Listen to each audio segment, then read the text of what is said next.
Alors effectivement, pas de souci pour cette signature de convention. Hein, c'est juste une histoire de tiroir-caisse qui encaisse et qui reverse. Donc il n'y a pas de problème. Simplement, parce que j'ai l'occasion de parler de l'orchestre symphonique, je vais en dire quelques mots que j'aurais pu dire au conseil d'administration qui était prévu le 13, mais qui a été décalé au 3 juillet. Et comme je ne peux pas attendre quand j'ai des choses dans la tête, alors je le dis. Et Anne-Catherine est là, Alfred est là, qui siège au conseil d'administration. Alors, pour faire bref, l'idée que nous partageons, c'est qu'il faut donner à l'orchestre symphonique, à ses musiciens, à la nouvelle régie personnalisée, tous les moyens de rayonner à l'échelle locale, régionale, nationale et internationale. Alors, cette nouvelle régie personnalisée, elle a pris son envol. Et c'est un bel oiseau qui peut aller loin si on lui donne les moyens de le faire. Les moyens d'être pleinement un orchestre symphonique avec 56 musiciens titulaires. J'observe que ce n'est pas encore le cas. On en recrute 2. Si je compte bien avec les départs à la retraite qui interviennent assez rapidement, il va nous en manquer 7. Donc, il faut recruter. Et pour recruter, il faut investir. Ça coûte plus cher que de faire appel à des intermittents, mais ça assure une qualité qui n'est pas toujours garantie et qui peut amener donc à une programmation donc différente avec moins de prestations avec un orchestre donc au complet, c'est quand même la ligne directrice, et c'est se priver au fond de cette qualité, d'autant plus que nous disposons, et c'est une chance, à la baguette d'un grand chef, et bien évidemment, nous en sommes très contents et très fiers.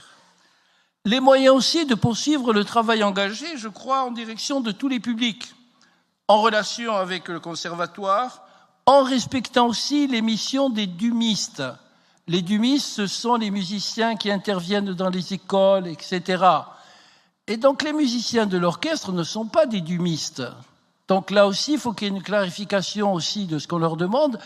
Et donc envisager par contre qu'il y ait des possibilités d'échange entre des écoles qui vont à la filature, accompagnées par le maître ou la maîtresse, et où le prof, etc.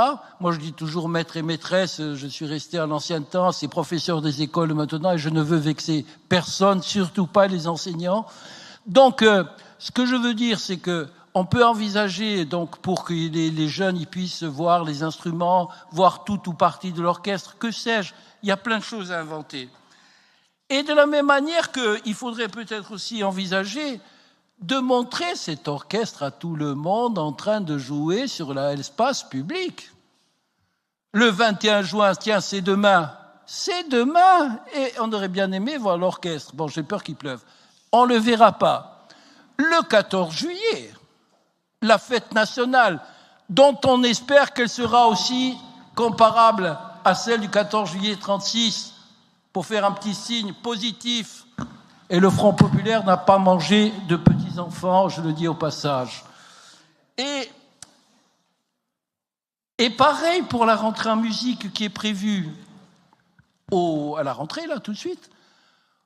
On va faire cette présentation en musique, je le dis gentiment, hein, avec un quatuor à cordes. Moi, ça ne me dérange pas, un quatuor. Mais quand c'est l'orchestre, reconnaissons que c'est plus puissant. Si on regarde bien cette année, à part le concert du Nouvel An, ouvert, etc., et bien sûr tous les autres spectacles, mais on n'a pas eu.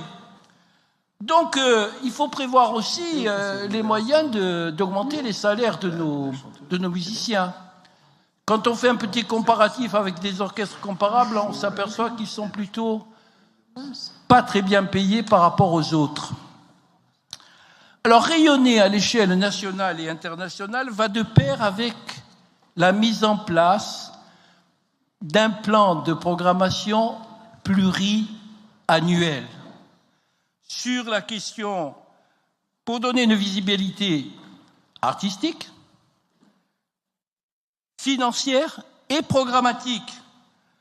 Car actuellement, il y a pas mal d'incertitudes qui pèsent sur l'orchestre en général et qui aboutit à une programmation à flux tendu qui est une espèce de mise en suspens de la vie des musiciens qui ne peuvent pas, au mois près, connaître leur emploi du temps. Donc ça, c'est une difficulté, un problème qu'il faut lever en donnant une plus grande visibilité. J'ajoute enfin qu'au bout de quelques mois de la vie de cette régie, elle est toute neuve. Nous la portons ensemble, et je sais l'engagement d'Anne-Catherine, d'Alfred, M. Couchot, il vient parfois. La CEA pourrait donner un peu plus d'argent, mais je ferme la parenthèse. On y travaille. Et il nous semble, après quelques mois donc, de vie de la régie, que le travail en cours gagnerait en cohésion avec la présence au sein du conseil d'administration de la régie d'un représentant des musiciens qui permettrait une plus grande fluidité tant artistique que gestionnaire.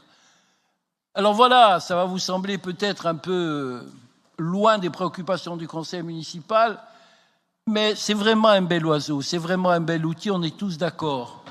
Mais il faut lui donner tous les moyens, et donc je vous invite à poursuivre la réflexion là-dessus au sein du conseil d'administration, mais aussi dans les choix culturels que nous faisons.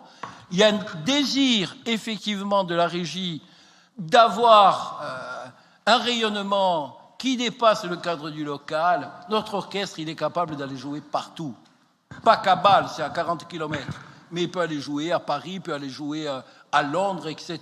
Il y a d'autres orchestres de même type qui le font. Ça suppose donc un engagement financier, mais également donc une volonté politique de promouvoir l'excellence au service de tous. Je vous remercie.